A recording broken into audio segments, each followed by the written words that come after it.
petani melibatkan diri dalam budidaya sawit dalam rangka mengejar penghasilan tunai, ya, identik dengan menempatkan diri mereka menjadi subjek yang terikat pada satu sumber penghasilan, dan bergantung pada satu jalur ekonomi yang didominasi perusahaan, di mana tenaga kerja dan penghasilan diatur oleh kemauan dan kalkulus untung rugi perusahaan, bukan oleh mekanisme pasar bebas di tingkat lokal. Jadi yang diutamakan di sini adalah untung rugi perusahaan. Kalau bagi perusahaan nggak menguntungkan, ya nggak dijalanin. Di sini hubungan patron klien yang semula tumbuh di kalangan petani diubah menjadi hubungan perusahaan petani yang didasarkan pada pengutamaan kepentingan perusahaan. Berubah keadaan para petani ini, ya, mengalami perubahan tersebut. Sebelum adopsi sawit, ya, petani Kalimantan Barat adalah petani bebas yang kurang lebihnya menikmati 70% hingga 100% dari hasil kerja mereka. Ya. Kedatangan sawit melalui program Perbuntrans mengubah mereka menjadi subjek perusahaan, ya, yang terikat dalam satu jalur ekonomi, ya, dengan janji mendapatkan penghasilan rutin bulanan dengan ongkos kehilangan 2/3 tanah mereka, ya. Mereka didisiplinkan, ya, melalui tadi pembayaran kredit dan juga melalui sistem gaji bulanan. Jadi nanti setiap hasil panen setiap bulan dapat uang, dan pemberian hasil ini pendisiplinan. Supaya bisa mendapatkan hasil bulanan, berarti mereka harus mengurus proses pengelolaan lahan, biaya produksinya, pengangkutannya, serta risiko gagal panennya mereka tanggung sendiri. Sistem kredit mendisiplinkan petani agar tetap nempel ke perusahaan. Sistem pembayaran bulanan ini membuat petani disiplin agar mampu mengurus kebunnya. Kalau kebunnya diurus baik, nanti hasilnya banyak. Kalau kebunnya diurus sedikit, hasilnya sedikit. Kira-kira kalau dijadikan subjek kayak gini, orang itu senang apa tidak? Tidak senang. Jadi petani itu yang menolak jadi subjek perusahaan. Cara penolakannya itu macam-macam. Ketika dapat kapling kebun sawit, mereka nggak mengurus kebunnya dengan baik. Kebunnya dibiarin tumbuh, nanti didatengin pada waktu sudah keluar buahnya baru dipanen, nanti baru dijual. Hasilnya tentu saja sedikit.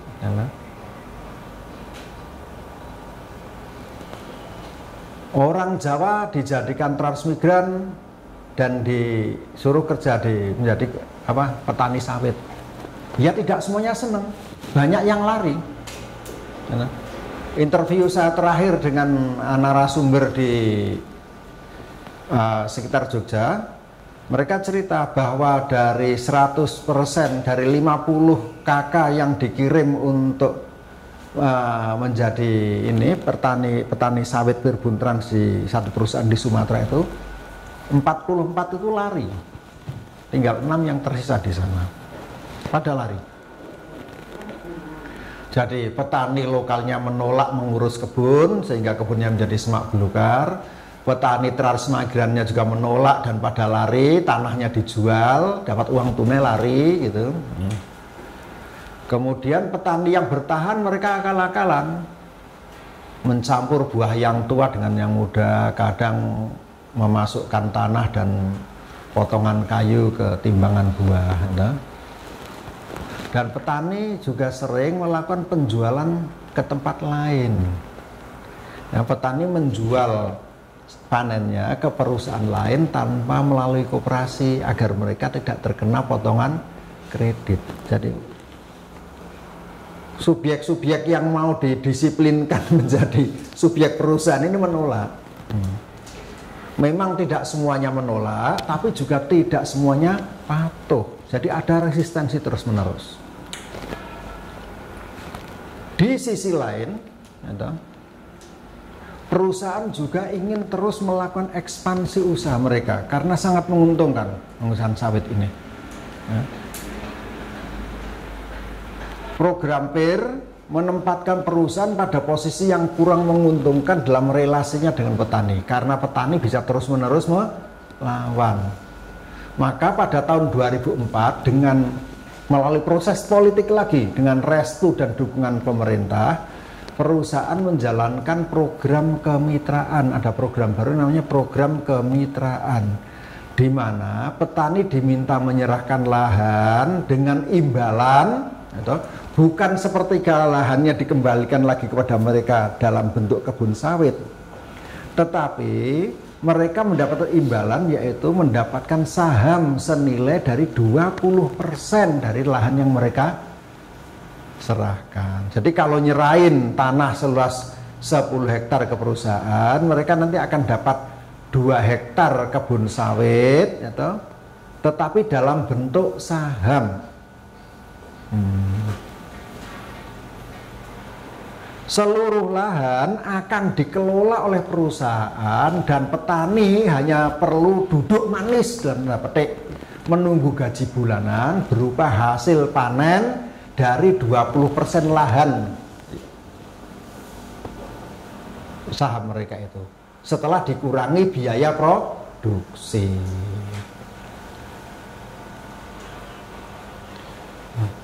Nah, petani tidak perlu ikut-ikutan kerja di kebun. Kulinya sudah diatur, tinggal duduk manis nanti dapat gaji 20% dari sahamnya itu. Petani hanya duduk manis menunggu gajian. Nah, petani yang duduk manis ya namanya bukan petani. Petani itu ya orang kerja di kebun. Petani yang duduk manis nunggu gajian itu ya kalau bukan tuan tanah, punya tanah 1000 hektar, serahkan ke perusahaan, dapat sahamnya 200 hektar, cukup. Kalau bukan tuan tanah seperti itu, ya penduduk desa yang dilucuti aksesnya terhadap lahan dan termiskinkan. Dengan sistem saham 20% ini penerimaan petani sangat kecil, hanya terima 600.000, 700.000, 400.000 per bulan. Untuk mendapatkan penghasilan guna menutup kebutuhan hidup, petani yang tadinya punya tanah ini dan sekarang menjadi petani yang duduk manis, mereka harus mau bekerja menjadi buruh perawatan atau pemanen di atas lahan mereka sendiri yang secara legal sekarang menjadi milik perusahaan. Dia kali lagi, jadi perusahaannya melakukan ekspansi.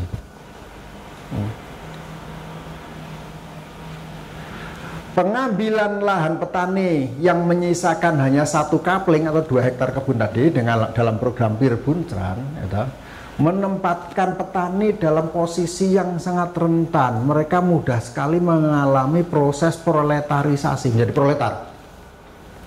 Petani dengan kapling sawit 1 kalau mengalami sakit, mengalami utang, mengalami tekanan sosial atau ada ribut pewarisan, itu tanahnya bisa hilang, dipecah-pecah bubar.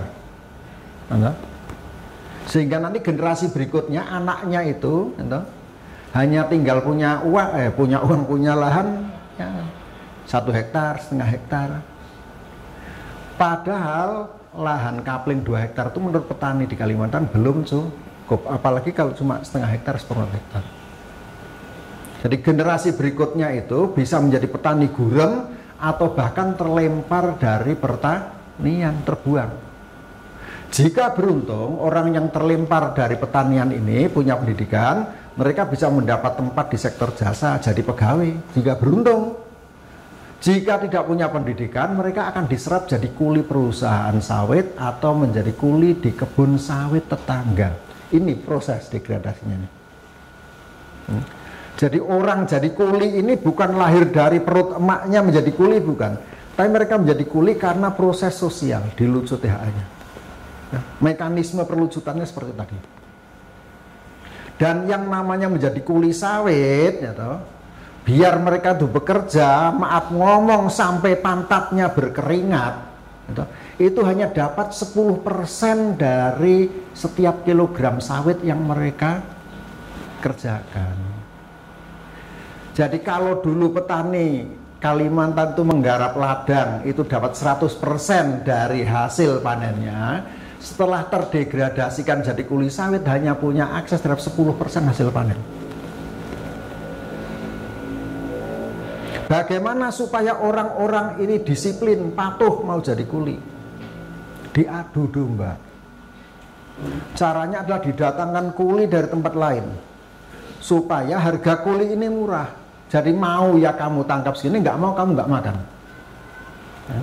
Jadi pasar kuli, pasar tenaga kerja di sawit terus. Dari situlah kita bisa mengerti mengapa generasi muda di Kalimantan Barat dan Tengah menolak dilanjutkannya program transmigrasi. Karena mereka menolak ada program pendatangan tenaga kerja terus-menerus Kalimantan, sehingga akhirnya orang Kalimantan ini menjadi kuli di kampungnya sendiri. Bisa dimengerti.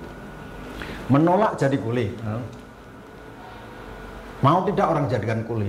Nalarnya ya tidak mau, karena jadi petani bebas dapat 100% hasil, jadi kuli cuma dapat 10% dari hasil kerja. Supaya orang tidak menolak jadi kuli, maka caranya adalah mereka dilucuti aksesnya terhadap tanah. Diambil deh. Dari 7,5 hektar diambil tinggal 2,5 hektar. Generasi berikutnya tinggal 1 hektar, generasi berikutnya bubar. Supaya harga kulinya murah, diambilkan kuli dari Jawa, kuli dari tempat lain. Alasannya adalah kalau orang kampung dijadikan tenaga kerja di perusahaan, mereka tuh suka bikin onar, bikin masalah. Jadi para mandor, para sinder, para manajer perkebunan perusahaan itu bilang, bikin diskurs bahwa orang lokal ini suka bikin onar, tidak mau kerja keras, jadi mereproduksi mitos pribumi malas. Jadi orang kampung asli itu malas, suka bikin onar, minta banyak gaji, dan tidak mau kerja keras. Nah, bagi para penduduk kampung, orang kampung sendiri ya bisa dimengerti bagaimana mereka tidak suka bikin onar. Akses mereka terhadap lahan dilucuti. Lah ini tanah-tanah saya sendiri kok tahu-tahu hilang nih. Tanahnya diambil orang lain makmur, saya tidak.